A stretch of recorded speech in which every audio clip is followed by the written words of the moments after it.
Carol conosco, seja bem-vinda. Muito boa noite. Bom entardecer, né, Carol? Tudo bem com você? Boa noite, Neto. Boa noite, pessoal de casa, né? Mais um dia aqui. Eu fico muito feliz, né, em poder participar do programa e trazer informação para o pessoal de casa. E mais um dia, graças a Deus, né? É isso daí, né? Dia de muito calor, que hoje fez calor, que é bom. Que Cara, bom. Deixa eu aproveitar para você. A gente sabe que o inverno e o tempo seco prejudica muito, né? Essa questão, toda essa parte, né, de ouvido, nariz, garganta, né? E tem relação mesmo, Carol, é legal a gente abordar um pouquinho isso, antes da gente falar dos aparelhos da Philips, né, que é a nossa prioridade, trazer tecnologia para você que nos assiste, falar sobre os aparelhos auditivos da Philips. Mas aproveitando que a Carol está aqui, vamos falar um pouquinho, né, desse período, né, que fica meio seco, aí faz frio, aumenta o acúmulo de cera no ouvido. Como é que funciona tudo isso, Carol? Então, né, a gente pensar em inverno, aumenta o número de doenças respiratórias, né? Sim. E a região de cabeça, né, tudo ali tá meio que interligado, né? Mesmo a questão de nariz, né? A gente tem uma tuba que chama tuba auditiva, que ela vai, né, de nariz até a orelha média. Olha só. Então, o que que a gente nota? Quando a gente está resfriado, a gente fica entupido. Perfeito. Né? E por quê? Porque aqui, né, em região de seios da face, fica tudo congestionado, cheio de secreção, e também essa região. Então, por isso que a gente sente aquela sensação de que a orelha está tampada. É verdade, parece que tem que estar, né? Tá com algodão no ouvido, né? É aquela sensação como se a gente estivesse descendo a serra. Isso. Né? Que a gente fica tudo tampado dentro da cabeça, começa a dar dor de cabeça. É porque toda essa região tá com secreção. Né? Então, isso influencia também na nossa audição. Como eu tô toda congestionada, eu tô com secreção nessa região de orelha média, o som, ele encontra um impedimento.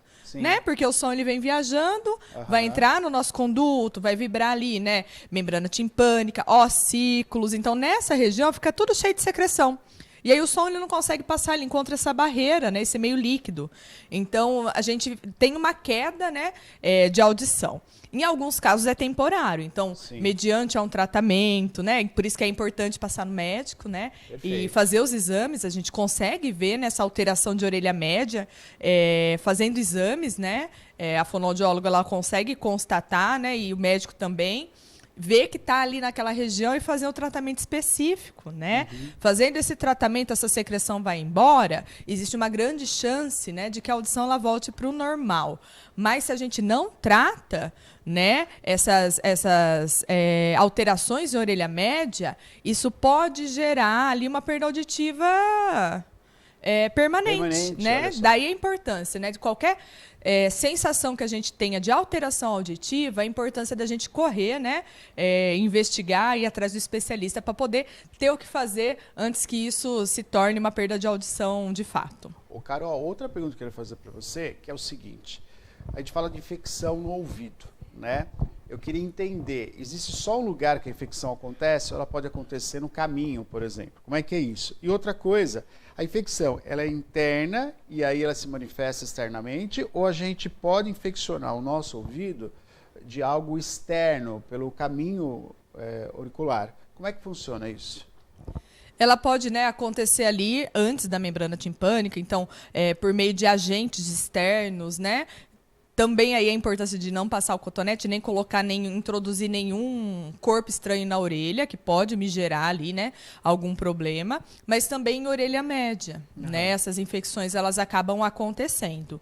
Então, pode acontecer em diversas regiões da nossa orelha, né? Porque existe a orelha externa, a média e a interna. Então, em cada uma dessas regiões podem acontecer algumas patologias, né? E a infecção de ouvido é uma delas, né? Então, sempre quem vai diagnosticar e fazer o tratamento são os profissionais da área, né? Então, a gente tem que ter um segmento com os profissionais. Perfeito. Ah, senti uma dor. Eu falo assim, ó, dor nunca é normal, né? Dor sempre é o indicativo de que algo não está legal no nosso corpo. Então, se eu estou com uma dor de ouvido, estou com uma queimação, estou com uma coceira, a gente precisa procurar ajuda para ver o que está acontecendo. Durante o exame que você faz, né, o exame de audiometria, há casos que a pessoa se queixa, está doendo um pouquinho, ao examinar, você já se deparou com isso? E ao examinar você também pode identificar alguma coisa, algum problema, algum tipo de infecção, algum tipo de doença, Carol? Isso, né? O exame de audiometria, ele é um dos exames que a gente faz da audição, né? Então, quando a pessoa ela chega, o primeiro ponto que a gente tem que ver é fazer uma meatoscopia. Então, a gente vai olhar, né, essa orelha, esse conduto. Ali a gente consegue ver se tem presença ou não de cerúmen, né, de cera, se tem presença ou não de um corpo estranho, né? Às vezes a gente olha, a gente vê que tem uma secreção estranha, purulenta, e aí a gente tem que encaminhar para o médico como primeiro ponto. Perfeito. Porque ali pode estar uma infecção, pode estar fungo, né? Pode ter um corpo estranho. Então a gente precisa, né? O primeiro ponto é que essa orelha ela esteja livre para que a gente faça qualquer tipo de exame. Né? Mesmo olhando, às vezes a gente vê ali uma membrana timpânica que não está com aspecto normal, Sim. e aí a gente encaminha para o otorrino, para o especialista, para que possa dar seguimento, né? E aí isso antes realmente de colocar o aparelho, usar o aparelho, porque às vezes a pessoa fala, né, eu vou colocar, não estou ouvindo, mas você consegue identificar se é um caso, por exemplo, de uma limpeza, Sim. né, ou um caso de um tratamento, e nesse momento não pode usar o aparelho, correto? Não, e nesse momento a gente não faz nem o exame. Perfeito. Né? Perfeito. Então eu preciso que essa orelha ela esteja sem nada obstruindo a passagem do som. Porque eu brinco com os meus pacientes, eu falo, eu não tenho bola de cristal ainda. Né? Porque como que eu vou saber se essa cera está impedindo a passagem do som e a audição está dando alterada? Perfeito. Porque eu tenho uma perda de fato de audição ou porque eu tenho um impedimento físico obstruindo a passagem do som, né? Então, quando a pessoa ela chega no momento de fazer a audiometria, é porque todos esses passos eles já foram realizados e me possibilitaram a realizar o exame. Então, é dessa forma que é feito, né? Então, a pessoa fala assim para mim, mas não pode ser um caso de cera? Eu tenho um otoscópio que eu mostro no celular para ela. Eu falo, olha, seu conduto tá livre. Ela consegue acompanhar, então. Isso é muito legal, porque não fica no achismo, né? Ela falou que não tem, tô te mostrando que não tem. Né? Esse é um conduto, aqui tá a passagem do som, tá vendo lá no fundo a membrana timpânica, dá para ver o cabinho do martelo. Então eu consigo mostrar para a pessoa, para ela ter a certeza, não, beleza, não tem cera, então realmente eu tenho uma alteração auditiva, porque eu tô com uma perda auditiva. Sim, né? sim. Então o primeiro passo, a gente faz tudo isso em consultório, para ter a garantia de que esse exame ele tá sendo realizado, né, de uma forma correta e com padrão ouro. Né, que seria realmente ter a certeza da perda de audição, qual é esse tipo de perda, se é uma perda mista, condutiva, se ela é neurosensorial, se ela, né, às vezes eu preciso mandar mesmo antes para o médico para ver, né? Esse não é, eu sempre falo, esse não é o momento de você colocar o aparelho. Eu preciso que você faça o tratamento, volte, e após a liberação, a gente volta a conversar. Então, a gente ali dentro da Philips, a gente tem uma postura muito séria. Né? Não é um lugar, uma loja para se vender aparelho auditivo, e sim uma clínica.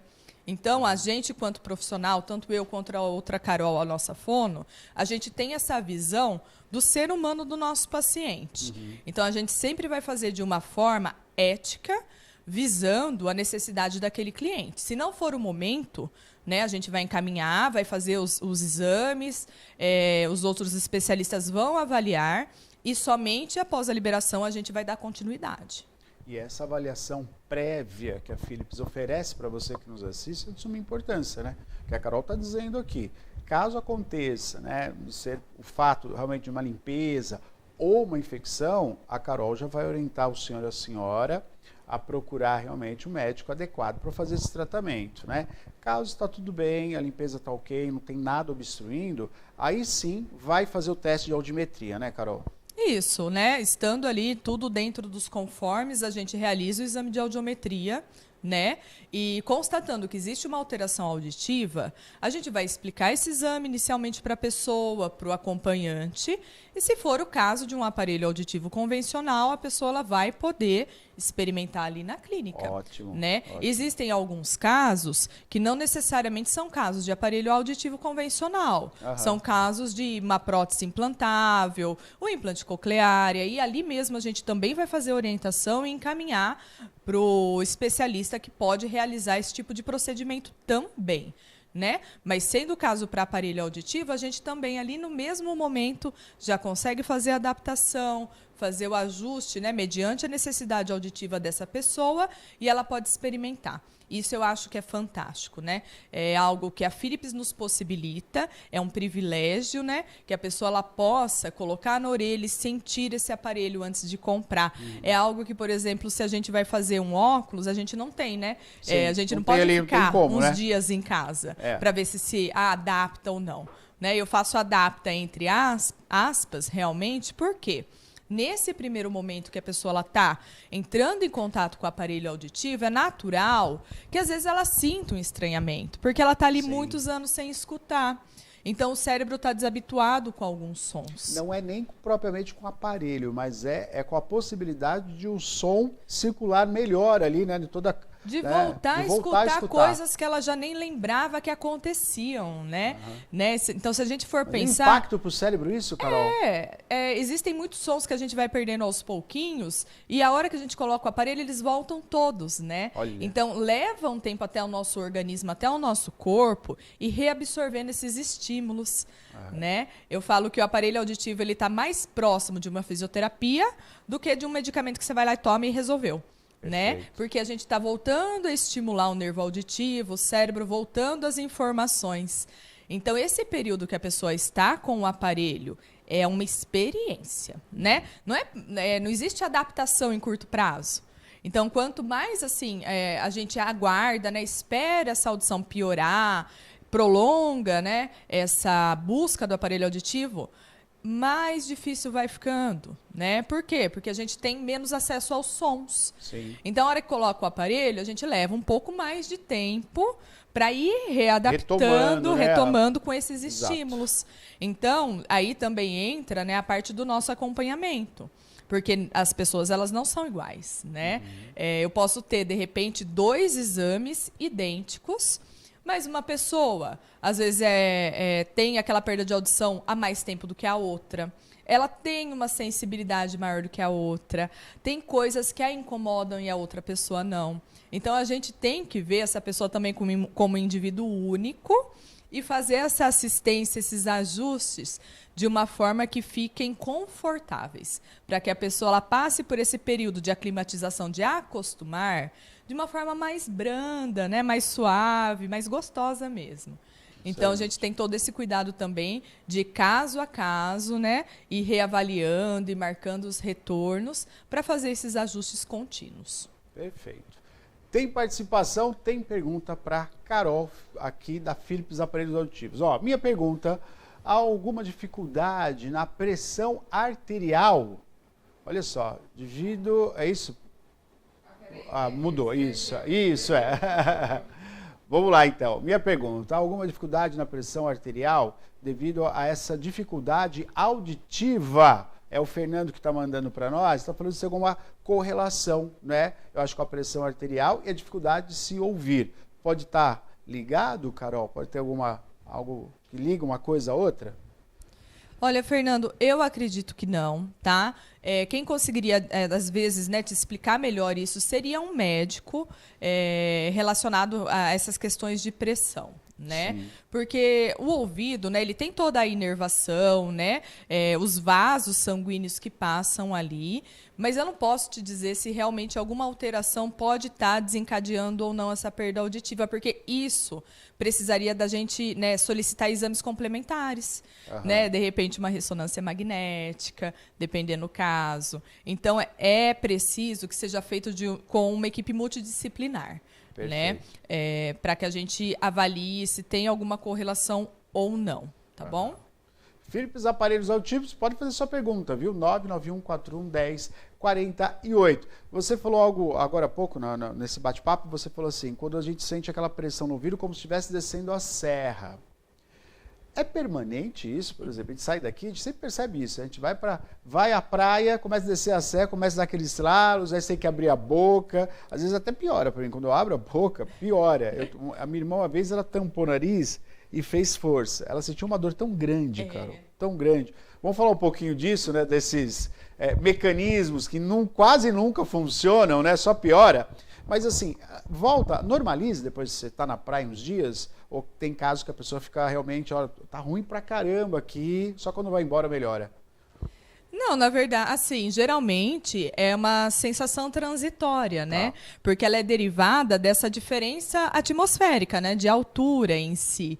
Então é comum acontecer na serra, né? Porque a gente está no nível do mar, a gente sobe, depois a gente desce, né? Então essa mudança, né, da pressão atmosférica faz com que a tuba auditiva ela colabe, ela feche. Olha. E quando a gente faz esse movimento, né, de abrir a boca ou injetar ar, é justamente para forçar que o ar entre e abra novamente e equilibre a pressão ali na orelha média.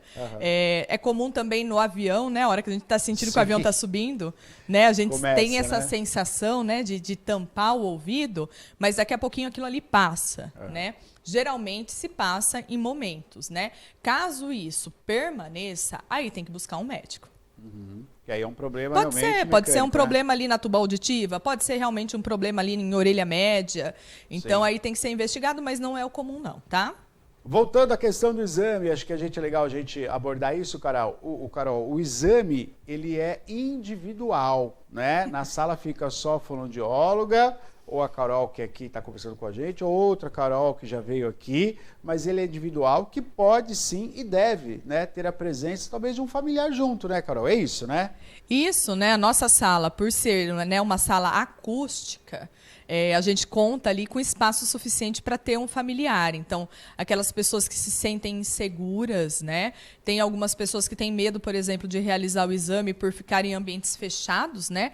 Então, aquelas cabines audiométricas pequenininhas, as pessoas às vezes ficavam com um pouquinho de claustrofobia, né? De medo de estar ali. A nossa sala é uma sala ampla, né? Então, a gente realiza ali na própria sala acústica, justamente, né? Para trazer conforto para a pessoa e ela não precisa ficar ali sozinha, né? Pode estar um acompanhante, desde que fique em silêncio.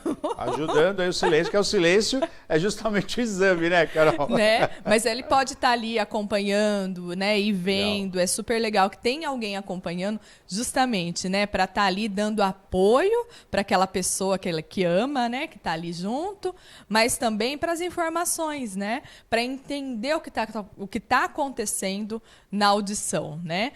Isso é legal, super uma legal. aula, né? Para todo mundo é muito bom, né? Saber como é que funciona, o que é o correto, o que não é, né? E sai na hora o exame, Carol? Na hora. Ele é indolor, ele não dói nada, né? Para realização, não é nada invasivo, né? Ele é por meio de colocação de fones de ouvido, primeiro um fone supra, depois um que vai no ossinho. São feitos também testes de fala para a gente ver o quanto essa pessoa está entendendo os sons da fala, o reconhecimento, né? Na hora a gente já tem o resultado e a gente vai partir para a explicação.